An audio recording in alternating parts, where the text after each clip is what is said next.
Before we begin today's video, I'd like to take a minute to thank code.ag for allowing me to use the background music that you're hearing right now. The link to his channel would be in the description. Definitely check it out.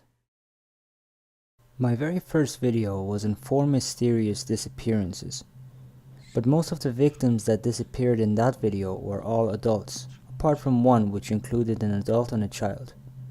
However, today's video only focuses on 4 tragic yet terrifying child abductions. Number 4. Pauline Picard. Pauline Picard, aged 2, disappeared from her family's farm in Brittany, France in April 1922. An exhaustive search failed to find her, but several days later, police received news that a little girl who matched Pauline's description was found wandering in the town of Cherbourg, about 320 kilometers away from Picard's farm. Pauline's parents arrived to examine the girl and announced that she was indeed their missing daughter. A few unusual facts stood out about the otherwise happy reunion. First, the girl did not seem to recognize her parents. Second, she did not respond to them when they spoke to her in their native Breton.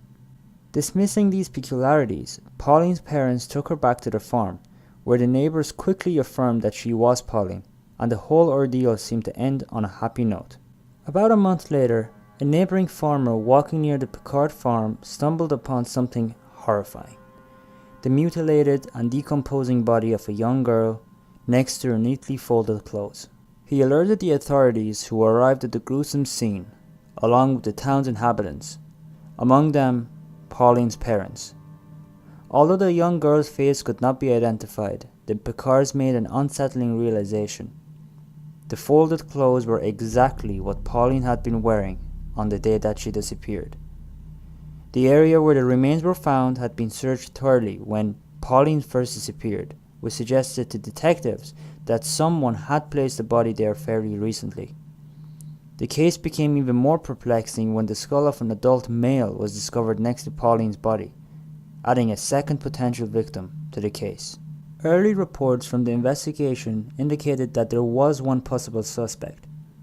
A few days prior to the discovery of the body, a middle-aged farmer visited the Picard farm and asked them whether they were sure that the girl from Cherbourg was really Pauline. He then stated, "God forgive me, I am guilty," erupted into an hysterical laughter and was hauled off to an insane asylum. Even so, a myriad of questions still baffled officials and Pauline's parents. If the body in the woods was Pauline, as the evidence suggested, then what happened to her? Was the laughing man the killer? How was the unidentified skull related to Pauline's murder? And who was the little girl from Cherbourg who had been living with the Picards for a month? It remains unclear whether these questions were ever answered. No definitive record exists of a resolution to this story. Number 3. Michael Donaghy. 4-year-old Michael Donaghy disappeared from a playground in Victoria, British Columbia in March 1991. At the time, he was playing just feet away from his parents. Michael's father momentarily turned his attention away from the playground, and when he looked back, Michael was gone. Police presumed that Michael had been abducted, but no one witnessed him being taken away from the area. Canadian police launched a massive search for Michael and amassed a number of tips from the public, none of which panned out. 20 years after his disappearance, the Victoria Police Department continues to investigate. Most recently, there was a widespread speculation in a small British Columbia town that a young man who bore striking resemblance to Michael may have been the missing child, but DNA tests determined that he was not. The last unconfirmed sighting of Michael was in June 1991, when a man attempted to abduct a 7-year-old girl in New Jersey. The girl and a friend claimed to have seen a little boy matching Michael's description in the back seat of the man's car. However, this sighting has not brought police any closer to discovering Michael's fate, nor have any of the hundreds of other tips from the public throughout the years. Number 2. Marjorie West.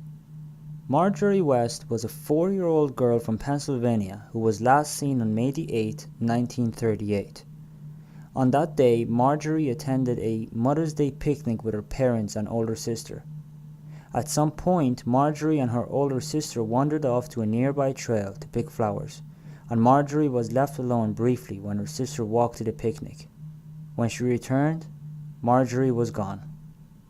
On the night of her disappearance, a cab driver in West Virginia witnessed a distraught girl matching Marjorie's description, riding with an unidentified man in a green car. The man asked for directions to the nearest motel, but left when he was told there were no vacancies. The same man was also seen at a nearby gas station earlier in the evening with a child bundled up in his back seat. Neither the child nor the man were ever identified. Speculations was rife that Marjorie may have been kidnapped and sold to a childless couple by a corrupt adoption agency, but no evidence has ever backed up this claim. Number 1. The Frog Boys. The Frog Boys were 5 South Korean boys aged 9 to 13. On March 26, 1991, the boys decided to walk to Mount Waryong together to catch frogs. When they failed to return at day's end, the boys' alarmed parents reported them missing, and an exhaustive search mission began in which more than 300,000 police and troops were called to scour the area. Meanwhile, the boys' pictures were plastered on milk cartons. South Korean companies offered millions of dollars as reward for their safe return, and school children across the nation sang odes to the lost children. These efforts proved fruitless, and 10 years passed with no sign of them. Then in 2002, 2 men picking acorns on Mount Waryong discovered the remains of the 5 boys, not far from where they had originally disappeared. The bodies appeared to be huddled together, so police initially believed the boys had died from exposure. However, a number of disturbing clues arose during the forensic investigation. The boys had sustained severe damage to their skulls, and forensic specialists soon concluded that they had been murdered. The cause of death was attributed to cranial injuries from various objects, including a screwdriver. Police pledged to find the person or people responsible for the depraved crime, but no suspects have ever been arrested. In 2006, the statute of limitations for their murder passed, and the case was officially declared closed. So that's it for today's video. Thank you for watching as always, and make sure to tune in tomorrow for another episode.